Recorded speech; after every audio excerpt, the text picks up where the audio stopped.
الحمد لله رب العالمين والصلاة والسلام على عبده ورسوله الأمين وعلى آله وصحبه ومن سار على نهجه إلى يوم الدين وبعد.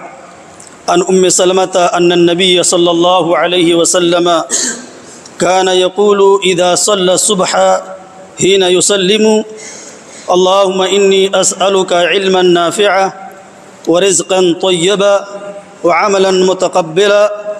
رواہ ابن ماجہ وصححہ الالبانی. قابل قدر محترم اساتذہ جامعہ، حوصلہ مند سامعین کرام اور عزیز حاملین قرآن، آج میرے درس حدیث کا موضوع ہے نفع بخش علم کی افادیت و ضرورت. انسان کے مرنے کے بعد جن چیزوں کا اجر و ثواب جاری رہتا ہے، صدقہ جاریہ، علم نافع اور نیک اولاد کی دعائیں.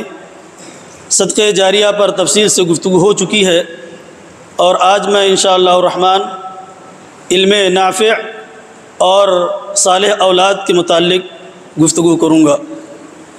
علم عربی زبان کا لفظ ہے، اس کا مادہ اشتقاق عین لام میم ہے اور باب علم یعلم سے مصدر ہے.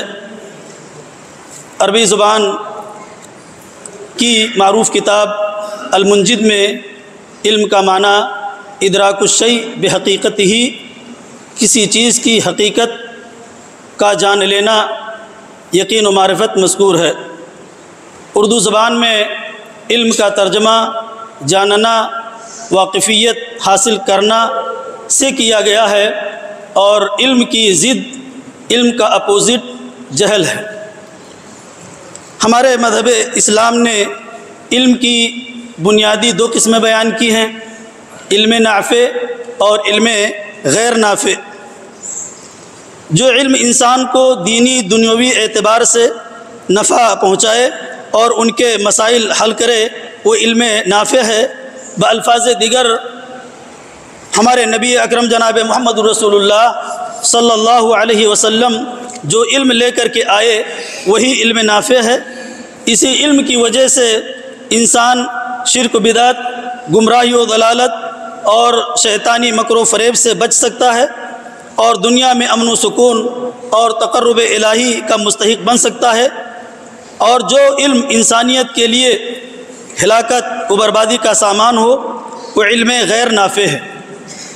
رسول اکرم صلی اللہ علیہ وسلم علم نافع کے لیے دعا فرمایا کرتے تھے. سلمہ رضی اللہ عنہا سے روایت ہے کہ نبی صلی اللہ علیہ وسلم جب صبح کی نماز سے سلام پھیرتے تو فرماتے تھے اللہم انی اسألک علما نافعا ورزقا طیبا وعملا متقبلا. اے اللہ میں تجھ سے فائدہ دینے والے علم، پاک روزی اور قبول ہونے والے علم کا سوال کرتا ہوں. اس حدیث کو شیخ البانی رحمۃ اللہ علیہ نے صحیح کہا ہے. اور جو علم نافع نہ ہو، جو علم نفع بخش نہ ہو، اس سے ہمارے نبی پناہ چاہتے تھے. کتاب و سنت میں افراد امت کو جس علم کے حصول کی ترغیب اور تاکیدی حکم دیا گیا ہے وہ دینی علوم اور اسلامی تعلیم کی معرفت ہے. ارشاد ربانی ہے قل رب زدنی علما، اے پیغمبر تو کہہ کہ اے اللہ میرے علم میں اضافہ فرما، میرے علم کو بڑھا. یہ آیت ہمیں بتاتی ہے کہ علم کا منبع، علم کا سرچشمہ اللہ رب العالمین کی ذات اقدس ہے. اسی لیے اسی سے علم نافع طلب کیا جائے اور اسی سے زیادتی علم کے لیے ہمیشہ دعا کرتے رہنا چاہیے.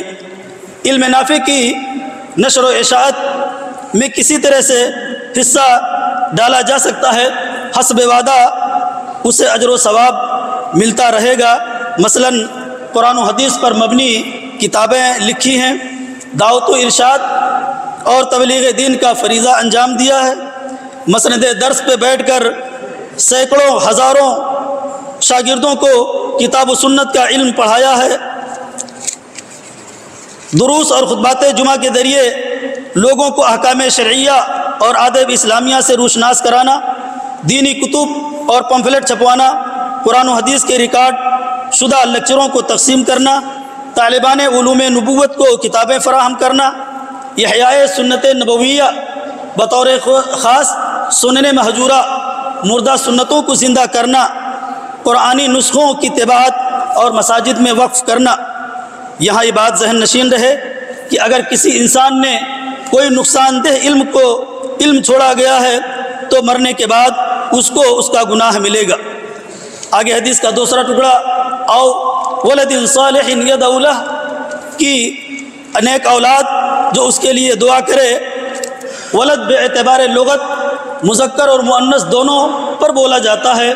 اولاد خواہ حقیقی ہو روحانی ہو، اولاد کی اولاد ہو، پوتیاں نواسیاں لڑکیاں لڑکے سب اس میں شامل ہیں، حتیٰ کہ وہ معلم وہ مدرس جو اولاد کی نعمت سے محروم ہے، لیکن جن طلباء کو وہ زیور علم سے آراستہ کر رہا ہے وہ سارے کے سارے طلباء اس کے اولاد کے درجے میں ہیں اور اس کی دعائیں اس کو فائدہ پہنچائیں گی۔ حدیث کے اندر صالح نیک کا ذکر بعض اہل علم کے نزدیک بطور شرط اور قید کے ہے، کیونکہ غیر صالح اولاد کی تو اپنی دعا قبول نہیں ہوتی، چہ جائے کہ کسی دوسرے کے حق میں قبول ہو۔ دوسرے قول کے مطابق صالح کی یہ قید امر واقع کے لیے ہے کہ والدین کے لیے دعا اکثر نیک اولاد ہی کرتی ہے۔ یدعو لہو کے الفاظ ترغیب کے لیے ہیں، شرط کے طور پہ نہیں، یعنی اگر والدین نے اولاد کی صحیح اسلامی تربیت کے ذریعے انہیں نیک و صالح بنایا ہے تو اولاد کے صالح اعمال صالحہ کا ثواب از خود والدین کو پہنچتا رہے گا، خواہ اولاد دعا کرے یا نہ کرے۔ اور اس کی دلیل حضرت ام المؤمنین حضرت عائشہ صدیقہ رضی اللہ تعالی عنہا سے مروی حدیث ہے کہ اللہ کے نبی جناب محمد رسول اللہ صلی اللہ علیہ وسلم نے فرمایا، ان من اطیب ما اکل الرجل من کسبہ وولدہ من کسبہ، رواہ ابو داؤد وصححہ الالبانی۔ انتہائی پاکیزہ مال جو انسان کھاتا ہے، جو اس کی اپنی کمائی ہو اور اس کی اولاد اس کی اپنی کمائی ہے، اس حدیث کو شیخ البانی نے صحیح کہا ہے۔ حدیث کے آخری جملے کے ذریعے والدین اولاد کو والدین کے حق میں دعائے خیر و مغفرت اور والدین کو اپنی اولاد کی صحیح تعلیم و تربیت دینے کی ترغیب دی گئی ہے، مگر افسوس آج اولاد اپنے والدین کی جانی مالی قربانیوں کو تسلیم کرنے کے لیے تیار نہیں۔ افسوس آج اولاد اپنے والدین کے لیے خیر و عافیت، خیر و برکت، مغفرت اور حسن سلوک کی توفیق نہیں ملتی۔ اسی طرح سے والدین دنیاوی مال و دولت کے حصول کے خاطر اپنی اولاد کی تعلیم و تربیت کے تئیں حد درجے غفلت کا شکار ہے۔